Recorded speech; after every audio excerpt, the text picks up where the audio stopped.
Do you struggle with your art getting noticed by any type of social media platform because it simply has no color? It is black and white.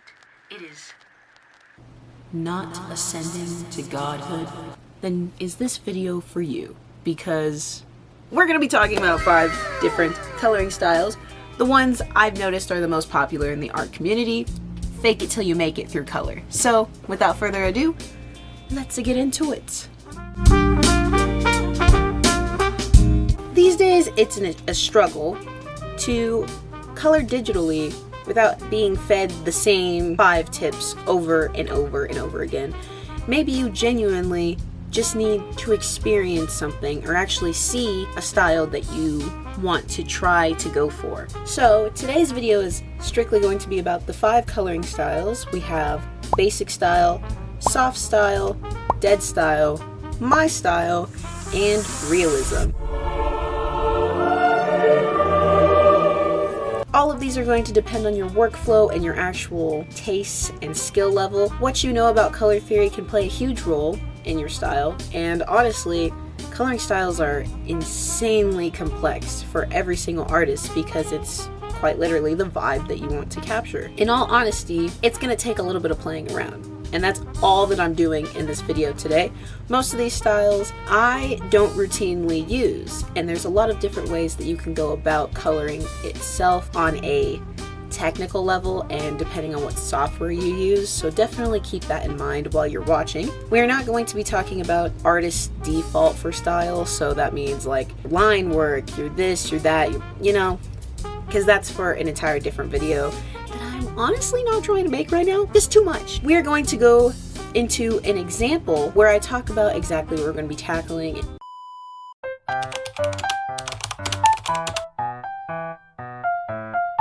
These 2 pieces were created by myself, very distantly away from each other as far as time goes. But you can totally see the style difference between the 2 of them when it comes to coloring. And what goes into the style of coloring is really the placement, the skill level, the technique, the brushes, and also your understanding of color itself. So hue and saturation were something that I was really just playing around with. So on the right, there was a lot of hue variation. It came from layer effects, but also just looking at the colors themselves and saying, I want a more vibrant look, versus on the left, I wanted something that was more soft, more realistic. You can kind of tell the different vibes between the 2, and that is exactly what we're going to be going over today.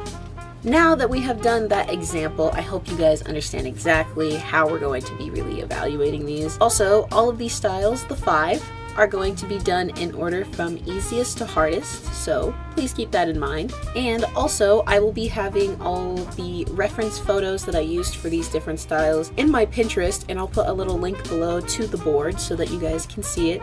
If you do not have a Pinterest account and you are an artist, how do you live? Oh no, the answer is cucumber! Other than that, let's get into the actual styles themselves.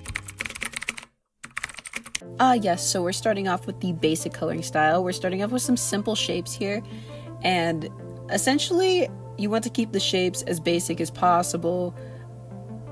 Basic coloring standards are just flats for the most part, and then you use the actual layers and their effects for the shading, such as multiply, overlay, etc. Typically, some of the line art is colored when it comes to this style, and you'll see me kind of go in here and do a clipping mask over the actual sketch / line art and color the skin like I am here. And everything pretty much stays flat. I don't do any shading really. It's a very basic, similar pattern all the way through, and the basic shapes also apply to the highlighting and the blush here. You can kind of see that it's a very like basic shape, nothing too like super detailed, like I'm not zooming in like a whole lot. And then for advanced peeps, you guys can totally use color theory and whatever you feel fit, but this style doesn't really require a lot of color theory.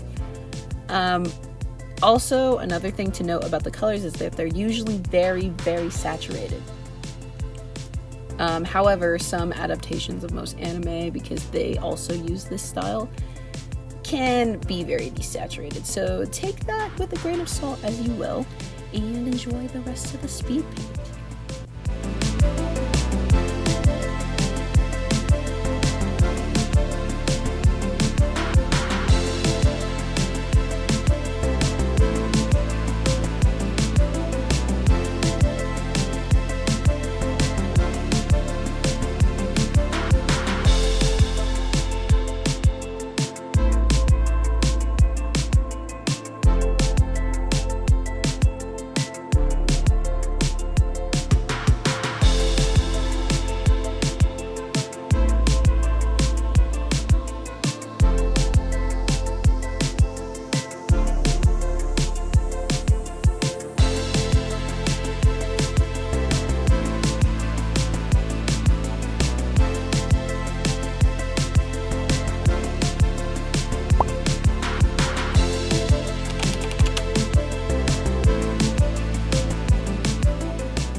Yes, we are in the style that took me the longest. I think I redid this one like 3 times.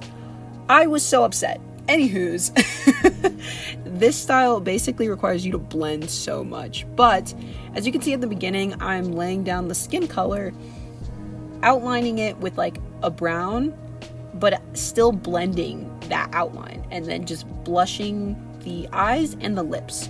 Because, the eyes, the lips, and the nose, because that's pretty much all that really gets detailed. The nose doesn't actually get detailed, it's mostly the eyes and the mouth. I don't know if you can see all the examples on the side, but there is just not a lot of detail that goes into the nose at all, because it's like you don't want to draw attention to it. And very pale colors for the face, etc. And so much blending. Like, I was trying to blend as much as I could, but also I'm just not a big blending person, because I like the painterly style, but that's not, I don't know how to explain that. That's like the opposite of this style. If you like painterly strokes and stuff like that, this is not the one for you. I really liked using a lot of the examples that I had, and then I was mostly just desaturating a lot of things and making sure everything was within one palette. There's not a lot of contrast aside from the blush, and it's actually not typical to have line art on the hair in this style. Like, it's usually very rendered. And it's so smooth. That's why it's called the soft style, because I didn't really know what else to call this, because it was so much. Anywho's, enjoy the rest of the speed paint.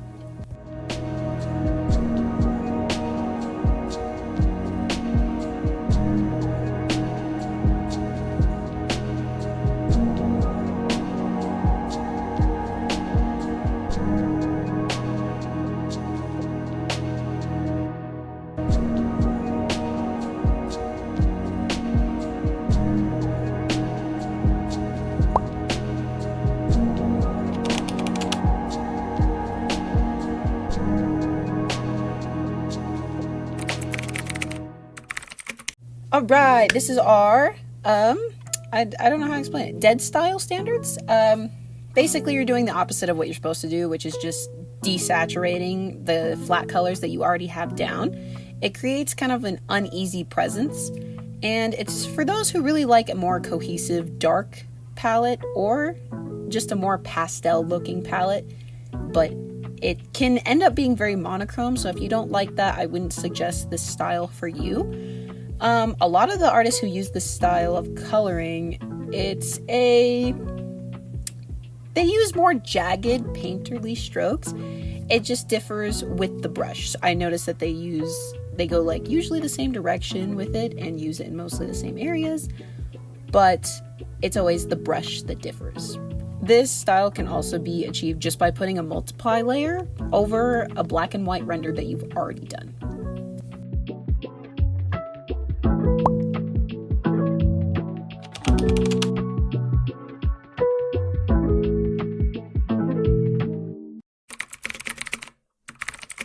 All right, so now we're on my style, and the way that I start off almost every single coloring anything is I have a opacity brush, which increases opacity the harder that I push down, and I do a very light pass of the flat colors, and then I just press harder for like when I want shading and stuff like that, because I'm kind of lazy and I don't like actually using the color wheel to pick out things.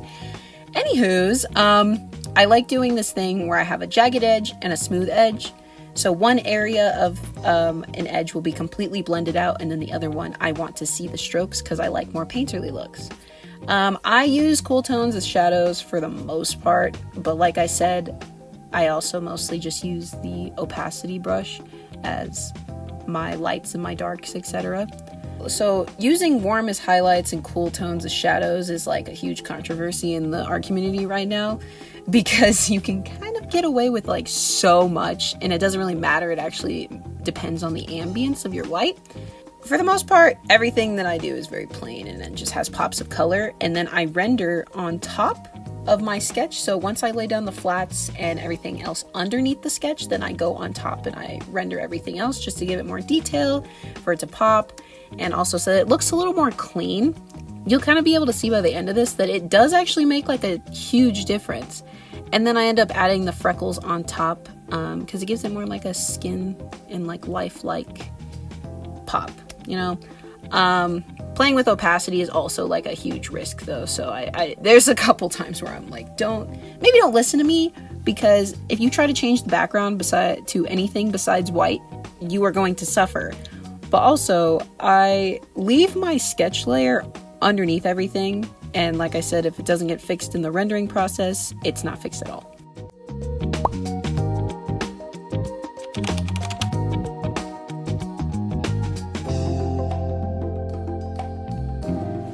Artists, something to notice about my personal style is personal preference plays a huge role in your overall churn out of the piece.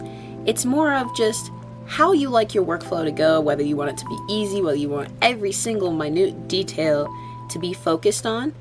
And once you realize you have reached that part of your style is when you actually start to push your boundaries and actually learn more about yourself and your art in a very different and creative way.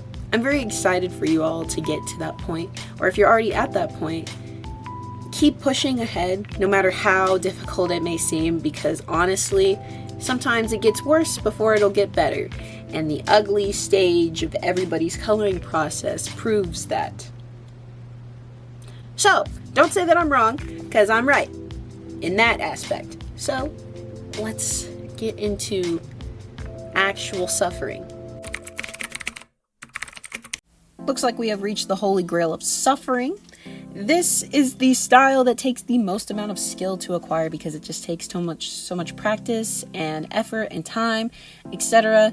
There's so many ways to achieve realism. It depends on your workflow, because, well, you might prefer to render before coloring, which is like the whole black and white and evaluating your contrast and your values and stuff like that, before you actually go ahead and color over it using overlay or whatever you feel like you need to do.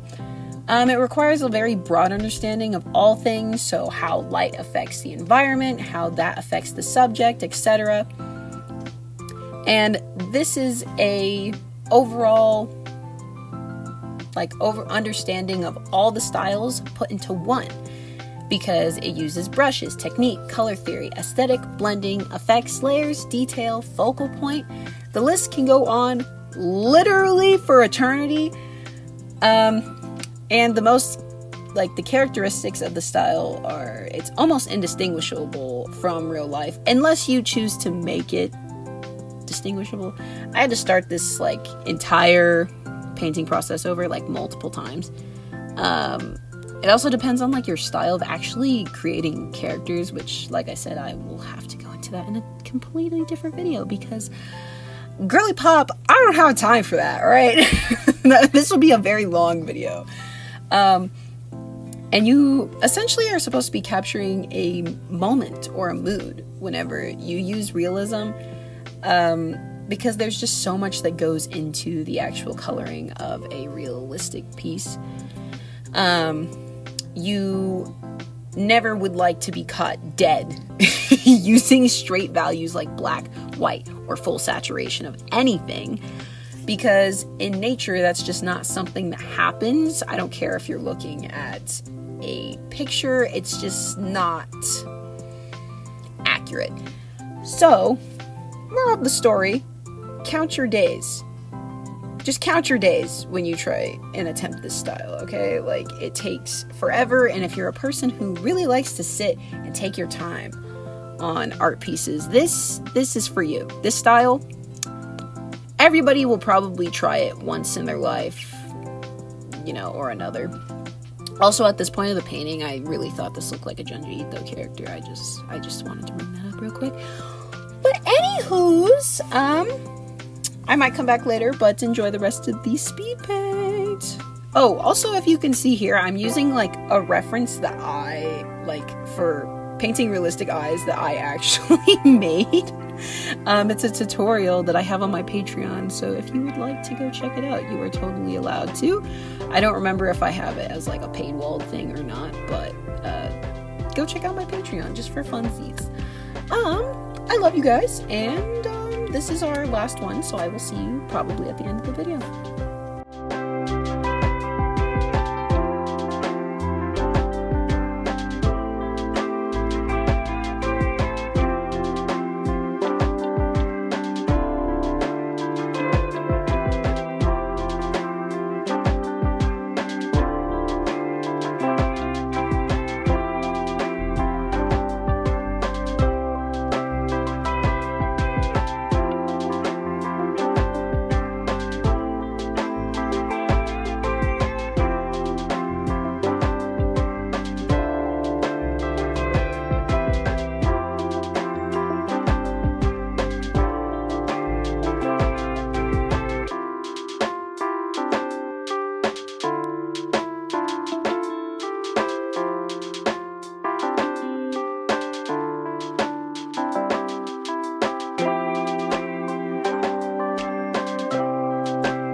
definitely let me know if you guys think I missed any important key styles in the art community that you think I should have went over in this video.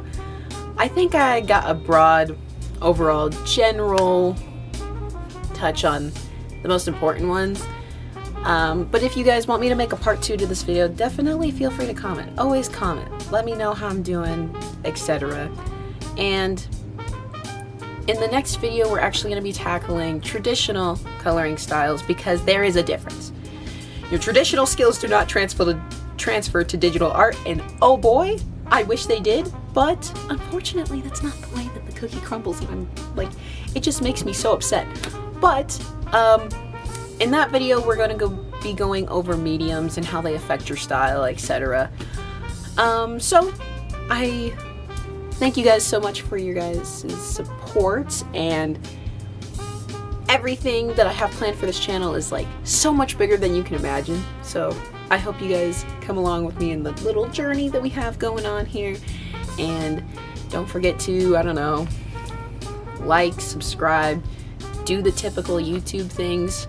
If you don't, that's cool. I might pop up on your feed sometimes, but I will see you guys in the next one.